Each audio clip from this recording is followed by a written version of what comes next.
Classes bye टिमसी में आपका स्वागत है। लास्ट लेक्चर में हमने थ्योरम्स, अब आपको हर पार्ट में से करंट फाइंड करनी है, ठीक है, यानी कि 12 ओम, 1 ओम और 6 ओम, ठीक है। इन तीनों रेजिस्टेंस में जो करंट फ्लो होगी वो हम निकालेंगे। अब इसे हम सुपरपोजिशन थ्योरम का भी यूज करते हो या दूसरी थ्योरम्स का यूज करते हुए भी फाइंड कर सकते हैं, ठीक है। लेकिन अभी मैं इसको एग्जांपल को किरचॉफ लॉ से सोल्व कर रही हूँ, क्योंकि किरचॉफ का एग्जांपल उठा रही हूँ मैं, तो प्लस माइनस, ठीक है, कर आप किसी से भी सकते हैं, लेकिन प्रैक्टिस के लिए अभी किरचॉफ कर रहे हैं। तो यहाँ से 18 वोल्ट से हमने मानी ये करंट I1, ये I2 और ये करंट होगी I1 माइनस I2।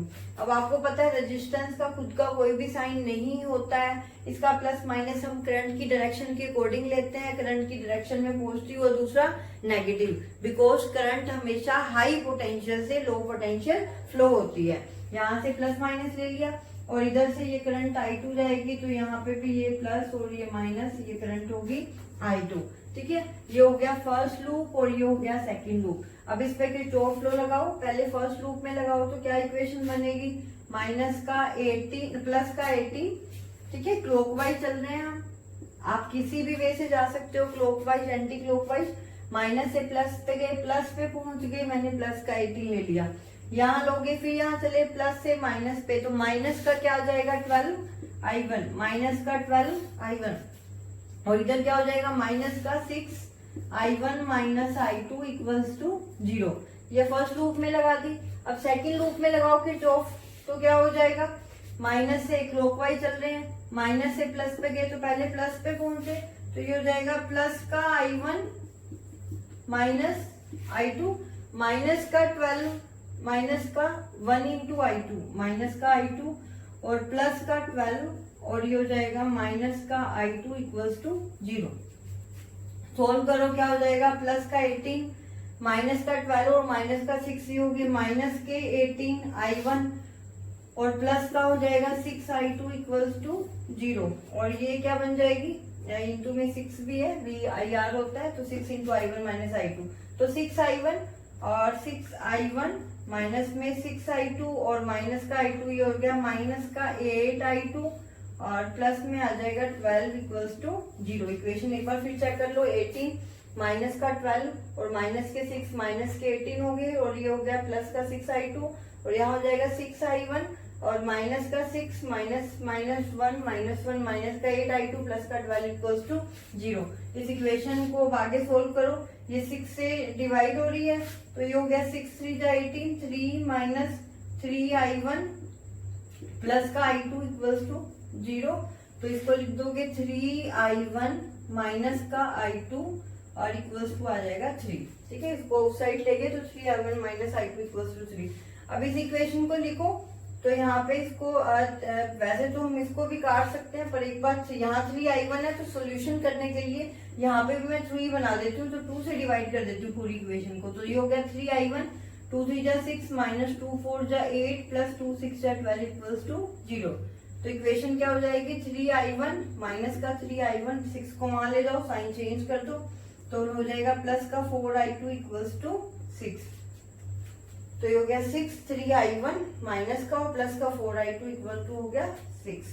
दोनों ऐड कर दो, कैंसिल आउट हो जाएंगे, 4 माइनस 1 यानी कि 3 I2 और इक्वल्स टू क्या हो जाएगा 6 और 3 9। तो I2 कितनी आ गई, 3 एम्पियर। ये आपके पास I2 आ गई। अब इस किसी भी इक्वेशन में I1 की वैल्यू पुट कर दो, I2 की वैल्यू पुट कर दो, I1 आ जाएगा 3 I1 माइनस 3 इक्वल्स टू 3। 3 तो वैसे कॉमन लेके कट रहा है, अदरवाइज 3 I1 इक्वल्स टू क्या हो गया 6 हो गया, तो I1 कितना आ गया 2 एम्पियर। तो I1 2 आ गई। अब हमें निकालनी है I1 minus I2। I1 minus I2 क्या हो जाएगी, I1 माइनस I2 है 2 माइनस 3 यानी कि माइनस का 1 एम्पियर। या माइनस का 1 आने का क्या मतलब है कि हमने डायरेक्शन I1 और I2 की ये ली है, लेकिन वास्तव में क्या होगी, ये होगी, ठीक है। तो जब भी करंट में माइनस आ जाता है तो जो आपने डायरेक्शन ली है उसका रिवर्स कर दो, ठीक है। I1 यानी कि 12 ओम, 12 ओम से प्रवाहित होने वाली धारा कितनी है, तो 12 ओम से प्रवाहित होने वाली धारा है 2 एम्पियर, 12 ओम से प्रवाहित होने वाली धारा। उसके बाद सेकेंड रेजिस्टेंस 1 ओम से प्रवाहित होने वाली धारा होगी 3 एम्पियर, ठीक है। ये 1 ओम से प्रवाहित होने वाली धारा और 6 ओम से प्रवाहित होने वाली धारा कितनी हो जाएगी, I1 माइनस I2 ये 6 ओम से प्रवाहित हो रही है, ये होगी 1 एम्पियर। तो ये किरचॉफ लॉ का एग्जाम्पल है। Kirchhoff law basically in detail 12th में आता है आपके, ठीक है। अभी यहाँ भी सिलेबस में तो है, लेकिन ज्यादा क्वेश्चन इसके नहीं पूछे जाते हैं इतने। जो क्वेश्चन मोस्टली एग्जाम में आते हैं तो सिंपल करंट वाला, और या फिर वो व्हीटस्टोन ब्रिज की फॉर्म में क्वेश्चन दे देगा, उसमें से क्वेश्चन बनने के चांसेस ज्यादा होते हैं, ठीक है। तो ये हो गया किरचॉफ लॉ। नेक्स्ट हम क्वेश्चन करते हैं, क्वेश्चन सेकंड। अब सेकंड क्वेश्चन देखते हैं। निम्न परिपथ के तुल्य प्रतिरोध का परिकलन कीजिए, calculate the equivalent resistance of the following circuit. यानी ये सर्किट आपको दिया हुआ है और इसका इक्विवेलेंट रेजिस्टेंस निकालना है, ठीक है। ये पॉइंट्स मान ली ए बी, तो ए बी के बीच में आपको तुल्य प्रतिरोध इक्विवेलेंट रेजिस्टेंस फाइंड करना है। अब यहाँ पे देखो कि ये व्हीटस्टोन बैलेंस नहीं है। अगर ये व्हीटस्टोन बैलेंस होता तो इसे फाइंड करना बहुत इजी था। क्यों? क्योंकि 10/5 2:1 और 5/10 1:2 इक्वल नहीं है, ठीक है, बैलेंस नहीं है। व्हीटस्टोन होता, अगर ये व्हीटस्टोन होता रेशियो इक्वल आ जाता, बीच वाला रेजिस्टेंस हट जाता, कोई भी धारा प्रवाहित नहीं होती, तो हम इसको सिंपली सोल्व कर सकते थे। लेकिन यहाँ पे अब व्हीटस्टोन नहीं है, तो ऐसे क्वेश्चन को सोल्व करना बहुत टिपिकल होता है। लेकिन अगर आप इसमें टी और पाई नेटवर्क का यूज करेंगे तो ये क्वेश्चन बहुत इजीली सोल्व हो जाएगा, ठीक है। तो टी पाई यानी स्टार और डेल्टा नेटवर्क का यूज करते हुए इसे फाइंड करते हैं, ठीक है। तो ये डेल्टा उठा लीजिए आप, यहाँ पे ये है 10 ओम, ठीक है, और यहाँ पे कोई भी एक ले लो 10 ओम, चाहे तो ये 10 ओम, और इधर से ले लो ये 10 ओम और ये 5 ओम, ये डेल्टा है। तो डेल्टा को कन्वर्ट कर लो स्टार में, ठीक है, डेल्टा को कुछ कन्वर्ट कर लेते हैं स्टार में। ये 1 2 3 इसके टर्मिनल बना लो, टर्मिनल जरूर बना लेना, 1 2 3 से मिस्टेक नहीं होगी। तो डेल्टा को जब स्टार में कन्वर्ट करोगे, इट मीन्स ये आपको वैल्यू किसकी दी हुई है, Z12 Z23 और ये Z31, ठीक है। याद है हमने इसको एबीसी ना लिखकर 1 2 2 3 और 3 1 से किया था, उसका अभी यही बेनिफिट मिलेगा हमें। अब हमें निकालना है Z1 Z2 Z3। जब हम इसे कन्वर्ट करेंगे टी नेटवर्क में, तो ये हो गया 1 और इधर हो गया 2 और ये हो गया 3, ठीक है, Z1 Z2 एंड Z3। अब आपको सिंपल फॉर्मूला पता है कि Z1 निकालना है मुझे, अगर तो Z1 का फॉर्मूला क्या होता है, Z1 equal to Z12 Z13 upon में तीनों का सम, Z12 प्लस Z13 प्लस में Z23, तो तीनों का सम करना है। और फॉर्मूला नहीं भी लिखो तो सिंपल ध्यान रख लो कि 1 और 2 से जो रिलेटेड है, सॉरी 1 वाला है ना, तो 1 से एक 10 जुड़ा हुआ है और एक 5 जुड़ा हुआ है, तो 10 और 5 जुड़े हुए हैं, तो दोनों का मल्टीप्लाई 10 into 5 अपॉन में तीनों का सम करना है। तो यहाँ पे 10 10 20 अपॉन 20 प्लस 5 यानी कि 25, तो 50 अपॉन 25 ये हो गया 2 ओम। Z1 की वैल्यू ये आ गई। अब Z2 अगर निकालना है तो Z2 सिंपल है, 2 के साथ ये दोनों जुड़े हैं, तो 10 into 10 कर दो, 10 into 10 अपॉन में नीचे वही सम में आना है, तो 100 अपॉन में 25 यानी कि ये हो गया 4 ओम। ऐसे अगर आपको Z3 निकालना है तो Z3 से ये दोनों जुड़े हुए हैं, 10 into 5 ये हो गया अपॉन में 25 यानी 50 अपॉन 25 ये आ गया 2 ओम। फॉर्मूला क्या था, फॉर्मूले के अकॉर्डिंग करना चाहो तो Z2 में Z21 और Z23 अपॉन में वही तीनों का सम आता है, Z21 प्लस में Z2 का फॉर्मूला लिखिए तो Z31 Z32 अपॉन में सम आ जाएगा Z12 plus Z21 plus Z23, ठीक है। तो इस वजह से Z1 Z2 Z3 निकाल लिए हमने, डेल्टा को स्टार में कन्वर्ट कर लिया, यानी पाई को टी में कन्वर्ट कर लिया। अब इस सर्किट को हम इजीली सोल्व कर सकते हैं, वो कैसे, अब ये सर्किट इजी वे में कन्वर्ट हो जाएगा, ठीक है। यहाँ पे टर्मिनल ध्यान रखो कि 1 2 3 इसको बनाया था हमने, 1 पे रेजिस्टेंस बना दो 2 ओम, अभी हमने निकाले थे Z1 Z2 Z3 2 ओम 4 ओम और 2 ओम, तो 1 पे 2 ओम लगाना है, ये 1 है, ठीक है। यहाँ पे ये हो गया आपका सेकंड वाला और ये हो गया आपका थर्ड टर्मिनल, ठीक है। बाकी सर्किट एज इट इज बना दो, ये 5 ओम और इधर से ये 5 ओम और ये 10 ओम, ये पूरा पूरा डेल्टा था वो इसमें कन्वर्ट हो गया। यहाँ पे ये कितना है, Z2 है 4 ओम और Z3 है 2 ओम, ठीक है। तो टर्मिनल ध्यान रख लेना, कि स्टार 1 2 3 पहले मार्क कर लो, फिर इस पूरे के पूरे को इस वे से डेल्टा को स्टार में कन्वर्ट कर दो। ये हो गया। अब इसके बीच में इक्विवेलेंट रेजिस्टेंस निकालना है, इन दोनों टर्मिनल के बीच में, इसको ए मान लो, इसको बी मान लो। अब सिंपल इसको सोल्व कर सकते हैं। 5 और 4 क्या हो गए सीरीज में, और यहाँ पे 2 और 10 भी क्या हो गए सीरीज में, तो ये सर्किट हो जाएगा ये 2 ओम, यहाँ पे 5 और 4 सीरीज में, तो इसको बना दो 9 ओम हो गया, 5 और 4 9, और इधर 10 और 2 कितने हो गए 12, ये हो गया 12 ओम।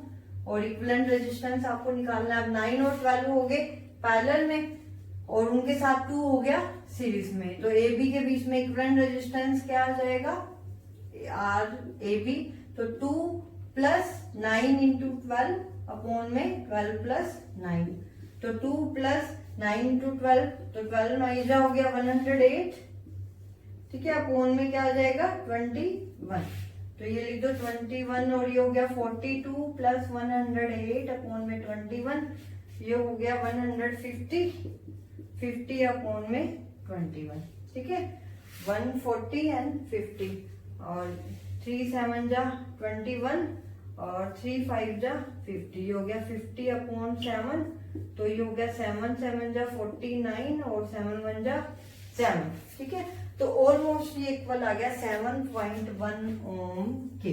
तो इस सर्किट को अब देखने में लगता है कि इसको सोल्व करना कितना टफ है, लेकिन ये बिल्कुल इजी है, कुछ भी नहीं करना, आपको डेल्टा को स्टार में कन्वर्ट करना है, वो मैंने अलग से पहले कन्वर्ट करके बताया आपको, ठीक है, लेकिन अगर आपकी थोड़ी सी प्रैक्टिस हो जाएगी तो आप इसको डायरेक्टली इसमें कन्वर्ट कर लोगे, ठीक है। वो कैसे, अब 1 वाला है, दिख रहा है तीनों का सम कितना है 25, तो 1 वाले में 10 इंटू 5 50, 50 अपॉन 25 यानी यहाँ 2 बना दो, ठीक है। ऐसे ही सेकंड वाला और थर्ड वाला, तो थोड़ी सी प्रैक्टिस से इनको इजीली सोल्व कर सकते हो। अब नेक्स्ट हम देखते हैं हमें क्या करना है कि पाई सर्किट को टी में कन्वर्ट करना है। पाई प्रकार का परिपथ है, उसको टी प्रकार का परिपथ और उसके अवयवों की गणना करनी है, ठीक है। इट मींस कि पाई को टी में कन्वर्ट करो and determine the components of the T network. तो ये आपको पाई दिया हुआ है, इससे टी निकालना है, तो टी सिंपल है कि यहाँ पे जे लिख दो Z1, ये हो गया Z2 Z3, ठीक है, यहाँ पे बना दो 1 2 एंड 3, ये टर्मिनल हो गए 1 2 3, ठीक है। सबसे पहला काम 1 और 2 के बीच का दिया हुआ है, ठीक है, Z1 निकालना है, तो फॉर्मूला क्या होता है, Z1 होता है Z12 Z13 अपॉन में तीनों का सम 1 2 2 3 प्लस में 3 1। Z2 का फॉर्मूला क्या होता है, Z21 Z23 अपॉन में तीनों का सम Z23 प्लस में Z31। Z3 क्या होता है, Z31 Z32 अपॉन में तीनों का सम 2 3 प्लस 3 1। तो करना क्या होता है आपको, जब आपको Z1 निकालना है तो 1 के साथ ये दोनों कनेक्टेड है, अपॉन में तीनों का सम, तो 6 इंटू 3 6 3 जा 18 अपॉन में तीनों का सम 6 और 9 15, 18 अपॉन में 15 आ गया, 6 3 जा 18 और 3 6 जा 18 सॉरी, और 3 5 जा 15, ये हो गया 6 अपॉन 5 ओम। ऐसे ही Z2 निकालना है, तो 2 के साथ ये दोनों कनेक्टेड है, तो ये भी 18 अपॉन में 15 यानी कि 6 अपॉन 5 ओम ही आएगा। Z3 निकालना है, तो 3 के साथ ये दोनों कनेक्टेड है, तो 3 इंटू 3 9 अपॉन में क्या आ गया 15, 3 3 जा 9 3 5 जा 15, 3/5 ओम। तो इस वे से आप पाई को टी में और फिर फर्दर टी को भी पाई में कन्वर्ट कर सकते हैं, ठीक है। फॉर्मूला हम पहले पढ़ ही चुके हैं थ्योरी में। अब हम नेक्स्ट क्वेश्चन देखते हैं के एच प्राचलों को ज्ञात कीजिए, ठीक है। Determine the H parameter of the circuit given below. H parameter निकालना है आपको, ये सर्किट दिया हुआ है, इसके एच पैरामीटर्स निकालने हैं। अब एच पैरामीटर के फॉर्मूले पे आओ, तो एच में आपको इंडिपेंडेंट वेरिएबल्स मैंने बताए थे I1 V2, ठीक है। ध्यान है जेड में क्या थे I1 एंड I2, और वाई पैरामीटर में क्या थे V1 एंड V2, और एच पैरामीटर में इसका डायगोनल ले लो I1 एंड V2, ठीक है। तो इसी का खेल है सारा। अब बच का गया V1 और I2, तो पहला तो हो गया V1 बटे I1 और V1 बटे V2, ऐसे ही I2 बटे I1 और I2 बटे V2। जीरो किसको करना है, इंडिपेंडेंट वेरिएबल्स को। तो पहले हम देखते हैं H11 यानी कि HI क्या हो जाएगा V1 बटे I1, यानी कि उस पर आपको क्या करना है V2 जीरो करना है, ठीक है।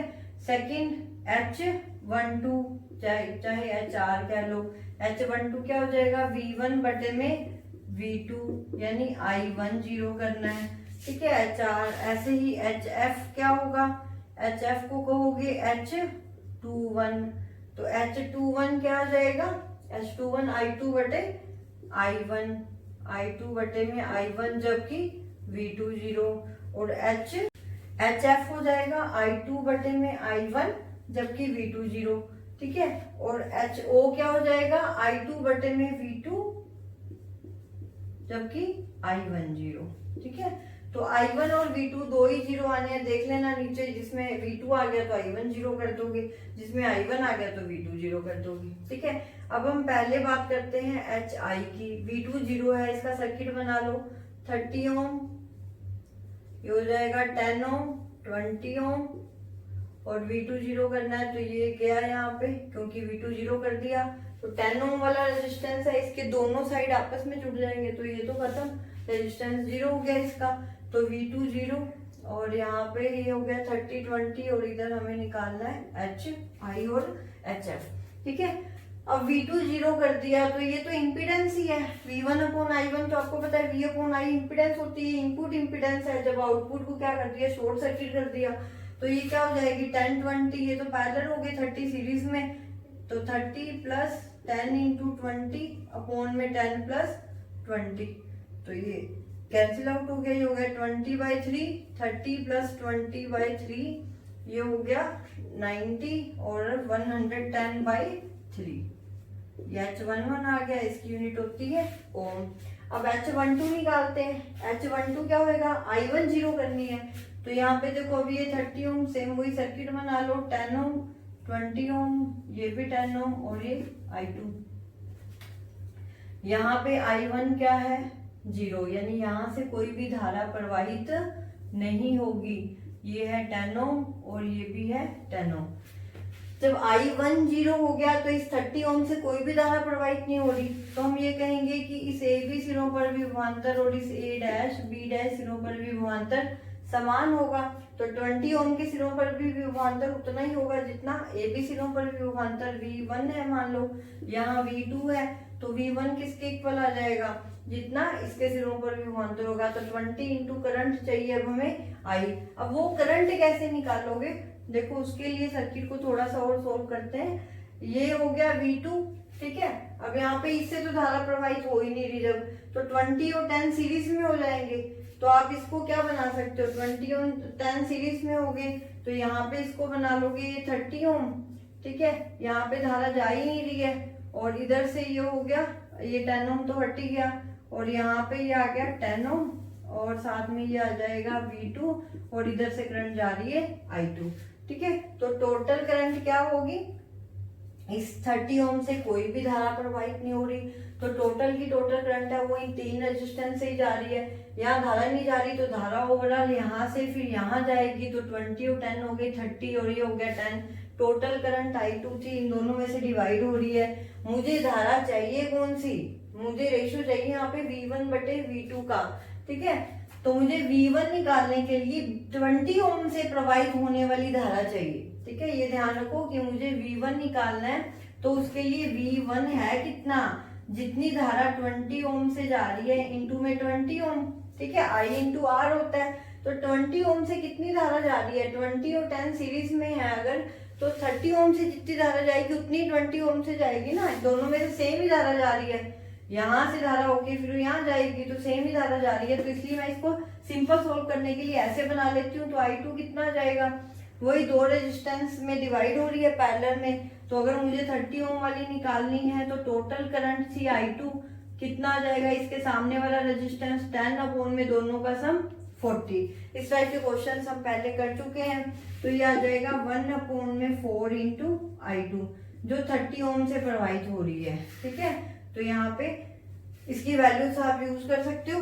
और अब V2 देख लो कितना होगा, डायरेक्टली देख लो, तो V2 कितना है, तो V2 आएगा जो यहाँ विभवांतर होगा, V2 वही है वास्तव में, तो V2 हो जाएगा इन सिरों पर विभवांतर, यानी कि 10 इंटू में यहाँ करंट कितनी जाएगी, अब 10 ओम वाले से कितनी जाएगी करंट, तो 10 ओम वाले से जो करंट जाएगी वो होगी टोटल करंट I2 इंटू इसके सामने वाला रेजिस्टेंस 30 अपॉन में दोनों का सम 40, यानी 3/4 इंटू I2।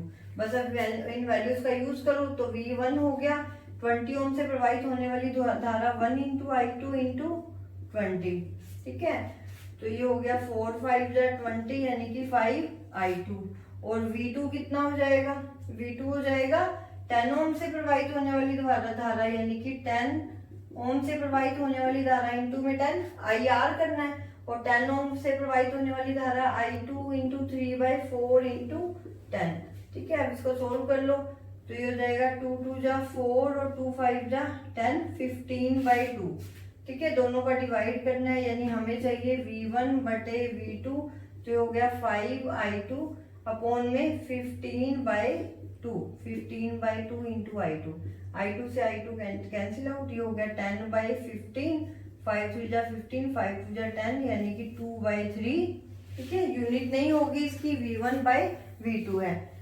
अब I2/V2 निकालना है, तो I2/V2 कितना आ जाएगा। अब ये तो क्या है, एडमिटेंसिस है, तो इम्पीडेंस निकाल के उसका रेसिप्रोकल कर देते हैं तो एडमिटेंसिस आ जाएगी। आउटपुट में देख लो एडमिटेंसिस कितनी, I1 को 0 किया हुआ है, तो यहाँ 30 ओम से तो कोई करंट जा ही नहीं रही, तो टोटल रेजिस्टेंस है कितना, टोटल रेजिस्टेंस कितना होगा। अगर यहाँ से करंट नहीं जाएगी तो 30 ओम से नहीं जाएगी, तो 10 20 ये हो गए 30 और ये हो गया 10, तो टोटल रेजिस्टेंस हो जाएगा 30 और 10 पैरेलल में, तो 1 + 30 × 10 अपॉन में 30 + 10, 1 अपॉन में कर दिया क्योंकि एडमिटेंसिस चाहिए थी, तो इम्पीडेंसिस का रेसिप्रोकल कर दिया, तो ये आ गया 30 + 10 यानी कि 40 अपॉन में 300, ये आ गया 4/30, इट मीन्स कि 2/15, ठीक है। I2 अपॉन में V2 है, यूनिट आ जाएगी ओम इनवर्स। यहाँ गया HO, अब हम निकालते हैं HF। अब ये ध्यान रखना H पैरामीटर नेगेटिव भी हो सकता है करंट गेन, Z और Y नेगेटिव नहीं होते, H नेगेटिव हो सकता है। तो I2 बटे I1 आप निकालोगे तो सबसे पहले देखो I2 अपॉन I1, V2 0 किया हुआ है, ठीक है।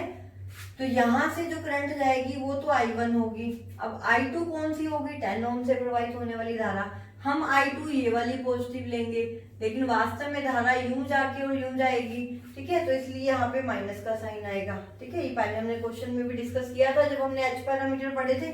तो I2 अपॉन में I1 अगर निकालना है तो सबसे पहले ये देखो कि I2 है जो 10 ओम से प्रवाहित हो रही है, वो I2 है, ठीक है। तो I2 कितनी होगी, वही सेम कि I1 टोटल करंट है, दो रेजिस्टेंस में डिवाइड हो रही है, तो मुझे अगर I2 चाहिए तो I1 का कितना पार्ट होगा, इसके सामने वाला रेजिस्टेंस है 20 अपॉन में दोनों का सम कर दो, 20 और 10 का 30, ठीक है, 2/3 इंटू I1, तो I2 अपॉन I1 कितना आ गया 2/3। यहाँ नेगेटिव का साइन आएगा, नेगेटिव का साइन किस लिए आएगा, क्योंकि हम I2 की ये डायरेक्शन पॉजिटिव लेते हैं, लेकिन वास्तव में अभी ये आ रही है, तो यहाँ माइनस का साइन H पैरामीटर में आ जाएगा।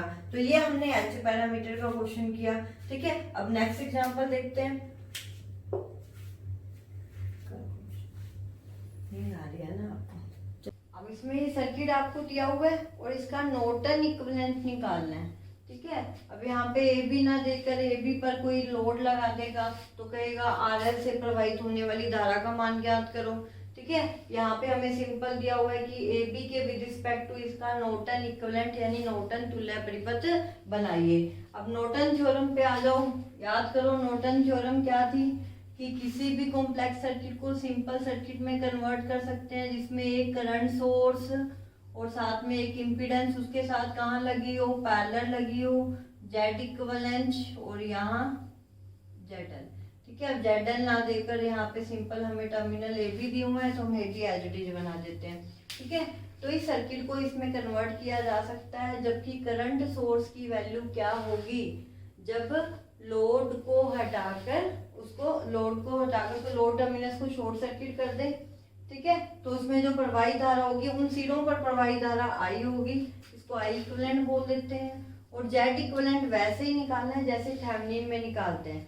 थेवेनिन में निकालते वक्त Z इक्विवेलेंट क्या होता है कि लोड को हटा दो, ओपन कर दो और सारे सोर्सेज को उनकी इंटरनल रेजिस्टेंस से रिप्लेस कर दो, तो उन सिरों पर जो प्रतिबाधा होगी, इम्पीडेंस होगी, वो कहलाएगी Z इक्विवेलेंट। पहले हम I इक्विवेलेंट निकालते हैं, तो I इक्विवेलेंट निकालने के लिए क्या करना होगा, सबसे पहले आपको ये लोड टर्मिनल यही है, यहाँ पे लोड नहीं दिया हुआ, सिंपल टर्मिनल दे दिए ए और बी, इसको शॉर्ट सर्किट कर दिया। ठीक है, अब यहाँ जो धारा जाएगी वो होगी आई इक्विवेलेंट। ठीक है, ये हो गया, ये 20 वोल्ट ले ली और यहाँ पे ये ले ली 10 वोल्ट। ठीक है, डायरेक्शन कोई भी ले लोगे, मैंने 20 वोल्ट की बैटरी के हिसाब से इसकी डायरेक्शन बता दी, ये आई इक्विवेलेंट है। ठीक है, अब यहाँ पे देखो, अब ये 20 वोल्ट माइनस प्लस, अब देखो इसमें से अगर हम निकालेंगे इसको आई इक्विवेलेंट को, तो सबसे पहले देखो कि यहाँ जो करंट जाएगी वो कितनी होगी, आई इक्विवेलेंट। सबसे पहले इसको सिंपल किरचॉफ से सोल्व करते हैं। ठीक है, किरचॉफ से सोल्व करेंगे तो इजी हो जाएगा। यहाँ से करंट गई I1, यहाँ जाएगी I2 और इधर कितनी जाएगी I1 माइनस I2। ठीक है, अब इस पे किरचॉफ लॉ लगाओ तो क्या होगा, पहले इस लूप में लगा लेते हैं फर्स्ट और ये मान लो सेकंड लूप।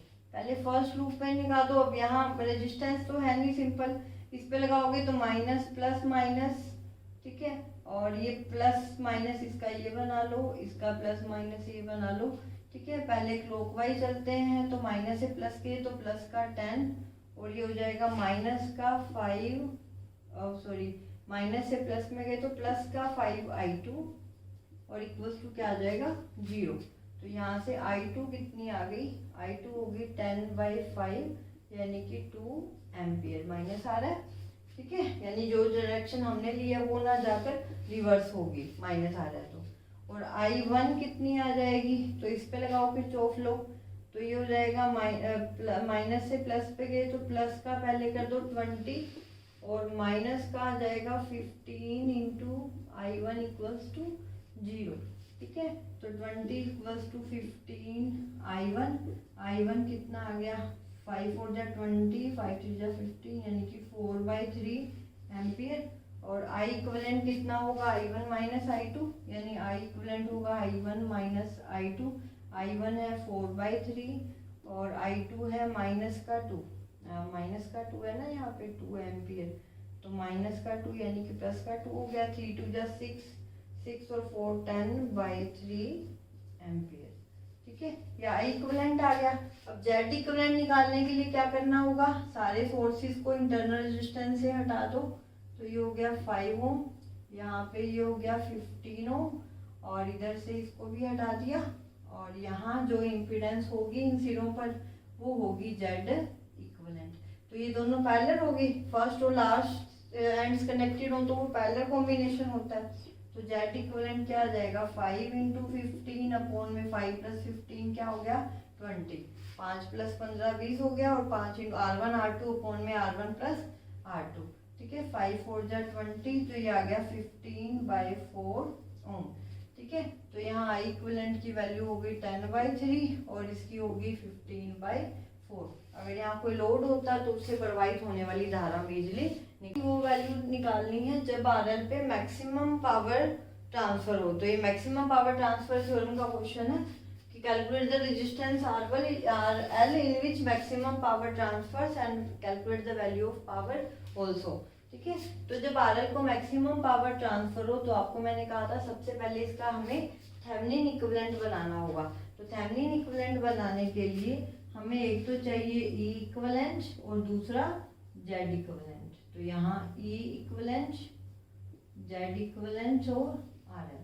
E इक्विवेलेंट की वैल्यू कब आएगी, जब लोड टर्मिनल को हटाकर उसको ओपन कर दिया जाए। तो ये है 20 ओम, ये 30 ओम और यहाँ पे 16 वोल्ट। तो यहाँ लोड को हटा दो, ये टर्मिनल A और B इसको ओपन कर दो, तो यहाँ जो इनके बीच में पोटेंशियल डिफरेंस होगा वो होगा E इक्विवेलेंट। तो इक्विवेलेंट निकालने के लिए इसको तो ओपन कर दिया। अब 30 ओम वाले से तो कोई भी करंट फ्लो नहीं होगी, तो टोटल करंट कहाँ जाएगी 20 और 10 में से। ठीक है, तो जितना पोटेंशियल डिफरेंस ए बी पे होगा उतना ही ए डैश बी डैश पे होगा, क्योंकि 30 ओम से तो कोई भी करंट फ्लो नहीं हो रही। तो कितना हो जाएगा E इक्विवेलेंट 10 इंटू में 10 ओम से जितनी धारा प्रवाहित होगी, 10 ओम से कितनी धारा प्रवाहित हो रही है। अब 10 ओम से कितनी धारा प्रवाहित, जो टोटल करंट है वो यहीं से तो जा रही है, 30 से तो जा ही नहीं रही। तो टोटल करंट आई यहाँ पे निकाल लो कितनी होगी 60 अपॉन में V अपॉन R, R हो जाएगा 20 प्लस 10 यानी कि 30, तो 60/30 इट मीन्स 2 एम्पियर। तो यही 10 ओम से प्रवाहित होगी धारा 2 एम्पियर, तो 10 × 2 यानी कि 20 वोल्ट। तो ये तो आ गई ई इक्विवेलेंट की वैल्यू। अब जेड इक्विवेलेंट निकालना है तो सोर्सेस भी हटा दो। जब सोर्सेस हटा दोगे तो क्या होगा, ये 20 और ये 10 आ जाएंगे पैरेलल में, ये 20 10, इसका इंटरनल रेजिस्टेंस 0 है। ठीक है, अगर ये दिया होता, मान लो यहाँ 2 ओम दिया होता तो इसको हटा के यहाँ 2 ओम का रेजिस्टेंस लगा देते। ठीक है, तो यहाँ निकालनी है जेड इक्विवेलेंट। तो जेड इक्विवेलेंट 30 के साथ ये दोनों पैरेलल में आ जाएंगे, तो 20 × 10 अपॉन में 20 प्लस 10, ये हो जाएगा 30 प्लस 200/30। ठीक है, तो 20/3 ये हो गया 90 और 110/3 ओम, ये जेड इक्विवेलेंट।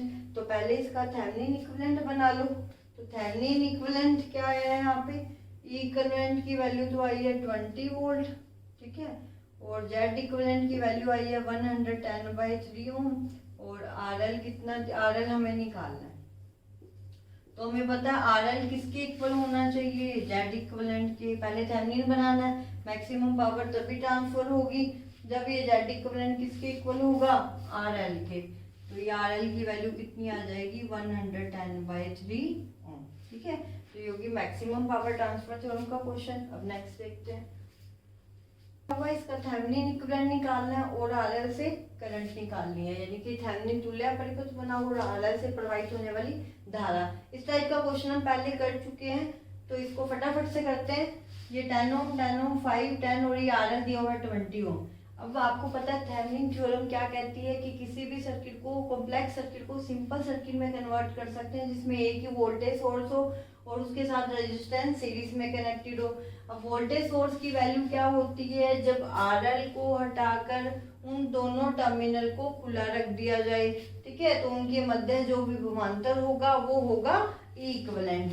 तो लोड को हटा दिया, ए बी के सिरों पर विभवांतर क्या हो गया, ई इक्विवेलेंट। अब आपको पता है कि इस 10 वोल्ट से जो धारा जाएगी वो यहाँ से तो पास होगी नहीं 10 ओम वाले से। ठीक है, क्योंकि ये खुले हैं, धारा हमेशा बंद पाथ में प्रवाहित होती है, क्लोज पाथ में, तो यहाँ नहीं जाएगी करंट, तो करंट सीधा यहाँ जाएगी।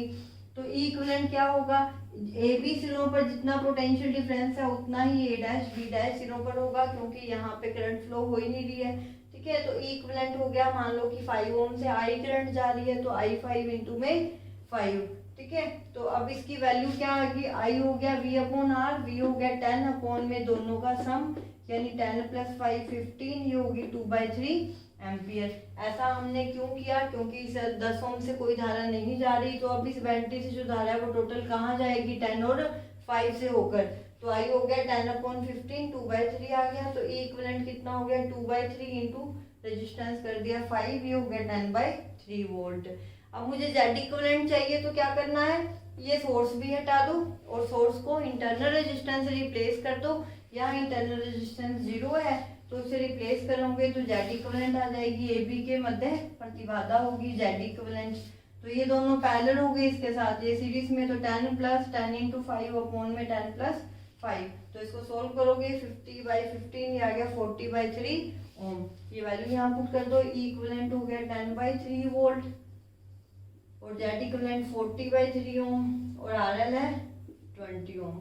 अगर पूछे आरएल से धारा जो फाइंड करनी है, तो आई एल कितनी हो जाएगी, टोटल 10/3 अपॉन में, यानी कि होगा ई इक्विवेलेंट अपॉन में Z equivalent plus Z L, यानी कि आर एल। तो ये हो जाएगा जेड इक्विवेलेंट 40/3 प्लस में आर एल आ जाएगा 20। 3 एलसीएम लेके काट दो, 40 प्लस ये हो गया 60, तो 10/100 यानी कि 0.1 एम्पियर। तो आरएल से कितनी धारा प्रवाहित होगी, 0.1 एम्पियर की। ठीक है, अब नेक्स्ट क्वेश्चन देखते हैं। क्या करना है कि एक 4 टर्मिनल नेटवर्क की एक जटिल चतुर टर्मिनल जाल के खुले परिपथ तथा लघु पतित परिपथ के लिए निवेशी प्रतिबाधाएं दी हुई हैं 4 ओम 2.2 ओम और निर्गम प्रतिबाधा दी हुई है 5 ओम और 2.7 ओम। तो इसके तुल्य टी और पाई परिपथ के प्रतिबाधाओं की गणना करो। तो A complex four terminal network has open and short circuit input impedance. Open और short circuit input impedances क्या हो गई कि Z1 OC और Z1 SC, ठीक है। ओपन हो गई 4 ओम और शॉर्ट सर्किट हो गई 2.2 ओम। एंड आउटपुट इम्पीडेंसेस क्या है 5 ओम एंड 2.7 ओम, यानी कि आपको Z2 OC क्या दिया हुआ है 5 ओम और Z2 SC क्या दिया होगा 2.7 ओम, और आपको इसके इक्विवेलेंट T और पाई नेटवर्क निकालने हैं, ठीक है। इसमें से क्वेश्चन कम बनता है बट फिर एक क्वेश्चन हम देख लेते हैं इस टॉपिक में से, ठीक है। Z1 OC Z1 SC ये दी हुई है, तो अब आपने रिलेशन निकाला था T और पाई में क्या होता है, Z3 अगर निकाला है तो Z3 क्या होगा root of Z2 OC into Z1 OC minus Z1 SC। अब Z2 OC कितना है, Z2 OC है 5 और Z1 OC 4 माइनस 2.2, तो 4 में से 2 गए 2 और 0.2 गए तो 1.8 ये रह गया। अब 4 में से 2 और 1.8 ही रहेगा तो 1.8 5 इंटू 1.8 18 5 90, ठीक है। और 0 कैंसिल आउट हो जाएगी तो ये आ गया रूट ऑफ 9 यानी कि 3। तो Z3 अगर आ गई 3 ओम, ठीक है, तो Z3 निकालनी। अब Z1 और Z2 चाहिए, तो Z1 आप ये ध्यान रखना कि ये मान लो कोई भी कॉम्प्लेक्स सर्किट दिया हुआ था, उसको अगर आपने T में कन्वर्ट करना है, पहले T में कन्वर्ट कर लेते हैं, तो उसके लिए इसकी चारों इम्पीडेंस हमने लिखा था इक्वल होनी चाहिए। Z1 OC निकालना है तो इसको 2 को ओपन कर दो, तो ये क्या आती है Z1, ये Z2, ये Z3, इसको ओपन कर दिया तो Z1 OC की वैल्यू होती है Z1 प्लस Z3। ऐसे ही Z2 OC निकालोगे तो 1 1 पे मेजरमेंट करोगे, ये होगा Z2 प्लस Z3। तो ये रिलेशन यूज करके हमने फॉर्मूलाज निकाले थे। अब मुझे Z1 चाहिए तो Z1 कितना हो जाएगा Z1 OC minus Z3। Z1 OC है 4 ओम, 4 माइनस 3 यानी कि 1 ओम। और अगर मुझे Z2 चाहिए तो Z2 हो जाएगा Z2 OC माइनस Z3, ठीक है। अगर ये फॉर्मूला आपको ये लर्न नहीं हो तो आप इसको रफली बना के डायग्राम वो निकाल सकते हैं जैसे हमने पहले निकाला था।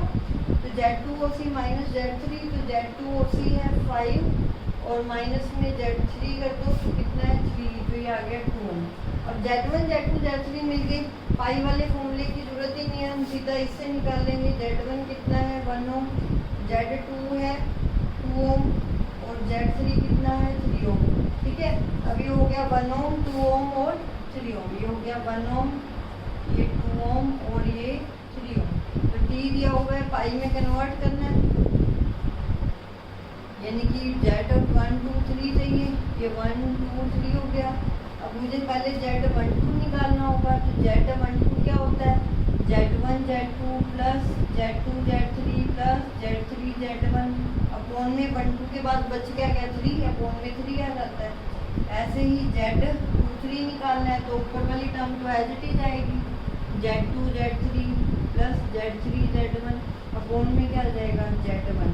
ऐसे ही Z31 निकालना है तो नीचे तो Z2 आ जाएगा, ऊपर वाली टर्म एज इट इज रहेगी Z2 Z3 plus Z3 Z1। अब मल्टीप्लाई करो, Z12 चाहिए तो Z1 Z2, ठीक है। 1 2 के लिए Z1 Z2 यानी 1 इंटू 2, तो ये हो गया 2, इनका प्रोडक्ट 6 और इसका 3, ठीक है। 1 2 2 3 और 3 1 अपॉन में Z3 ओनली, 1 तो 2 को छोड़ दो Z3 यानी कि 3 हो गया 6 3 9 और 2 11 यानी कि 11/3, ठीक है। ऐसे ही Z23 निकालना है, ऊपर वाली टर्म तो यही रहेगी 11 और अपॉन में Z1 कितना हो जाएगा 1, ठीक है, ये हो गया 11 और मुझे अगर Z31 चाहिए तो ऊपर वाली टर्म तो 11 ही रहेगी, नीचे क्या आ जाएगा Z2, तो ये हो गया 11/2। तो इस वे से आप सिंपल इसको पाई में कन्वर्ट कर सकते हैं, अदरवाइज हमने पाई के भी उसी फॉर्मूला कन्वर्ट कर सकते हैं, उसकी नीड नहीं है, आप सिंपल T निकालो, T से पाई निकालो, ठीक है। नेक्स्ट क्वेश्चन देखते हैं। निम्न परिपथ में दर्शाए गए पाई प्रकार के परिपथ का T प्रकार का तुल्य परिपथ खींचिए और T जाल परिपथ के अवयवों के मानों की करना कीजिए।